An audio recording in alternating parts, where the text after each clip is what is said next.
इस बार सिर्फ आस्था नहीं, बदलाव का संगम भी बनने जा रही है। जी हां, लोक आस्था के महापर्व की तैयारी यहां पर आपको भव्य रूप में नजर आएगी, क्योंकि पूरा का पूरा सरकारी महकमा जो है वो इस तैयारी में जुट गया है। यमुना के किनारे एक तरफ आपने तो छठ पर्व मनते हुए जरूर देखा होगा, लेकिन इस बार होने जा रहा है जहां पर दोनों ही किनारों पर यह तैयारी की गई है। बिहार को एक बड़ा संदेश देने की तैयारी अपने अंतिम चरण में है। आप भी देखिए।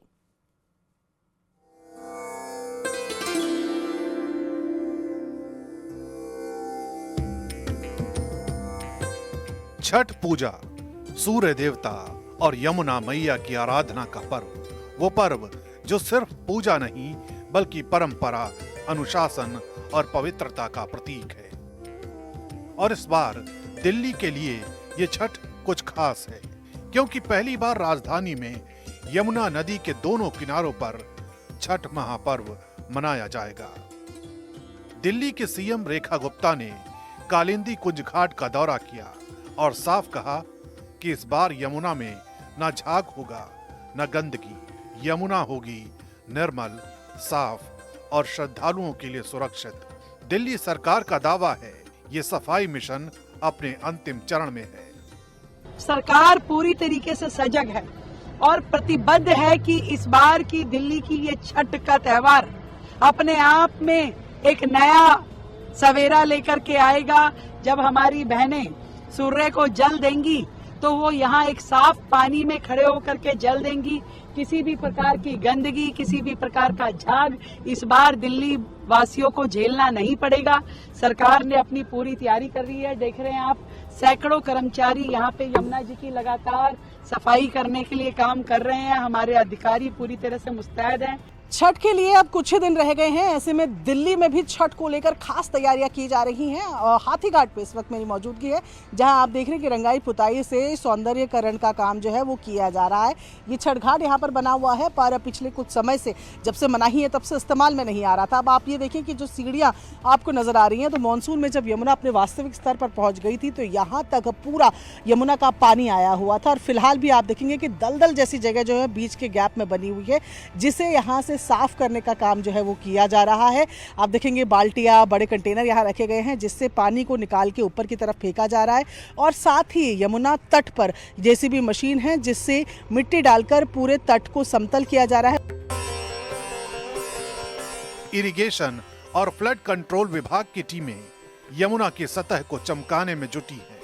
बड़े बड़े वीड हार्वेस्टर मशीन लगाकर जलकुंभी, पॉलीथीन और गंदगी निकाल रही है।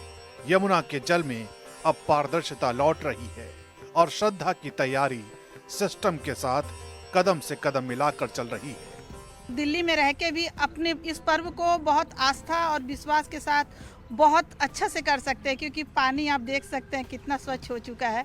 जहाँ के पानी के आचमन करने की बात होती थी, जहाँ तक कि बीजेपी की सरकार ने तो ये कहा था अगर मेरी सरकार आएगी तो 2027 तक हम आचमन कर सकते हैं। यमुना जी पुल पे चढ़ो तो आप उसे इतनी बदबू इतनी आती थी, तो हम सोचते थे छठ व्रतधारी कि हम कैसे इसमें नहाएंगे। तो हम कृत्रिम अपने अपने घर पे या फिर वो नहा जो टब आता बाथ टब अपने छत पे हम क्या करते थे। पर इस बार तो हमें बहुत खुशी है। अपने मोदी जी को बहुत बहुत धन्यवाद। हमारे मोदी जी दोबारा आए या बार बार आते रहे। इस बार यमुना जी को देख के मन इतना उत्साह और इतना खुश है कि कम से कम बहते पानी के किनारे हम लोग इस बार छठ कर पाएंगे। दिल्ली सरकार का कहना है कि इस बार सिर्फ पूजा नहीं बल्कि एक भव्य आयोजन होगा। 5 साल बाद यमुना के तट पर छठ महापर्व उसी गरिमा और उमंग से लौट रहा है। इसके लिए एक विशेष कमेटी बनाई गई है, जिसकी अध्यक्षता पर्यटन मंत्री कपिल मिश्रा कर रहे हैं।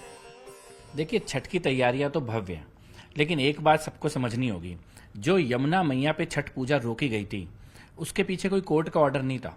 वो केजरीवाल ने जानबूझ के रोका था। छठ घाटों की परमिशन डीएम ऑफिस से, छठ घाटों का निर्माण फ्लड डिपार्टमेंट के द्वारा, और इसका जो पूरा कोऑर्डिनेशन है उसमें art and culture department, Delhi Jal board, forest department, revenue department, flood department, Delhi Nagar Nigam, सारे लोग मिलकर इसका कोऑर्डिनेशन कर रहे हैं। भक्ति, प्रशासन और पर्यावरण तीनों इस बार साथ खड़े हैं। यमुना का चेहरा बदल रहा है और श्रद्धा का रंग उस पर चढ़ चुका है। इस बार की छठ पूजा सिर्फ आस्था नहीं बल्कि दिल्ली के बदलते संकल्प की कहानी है।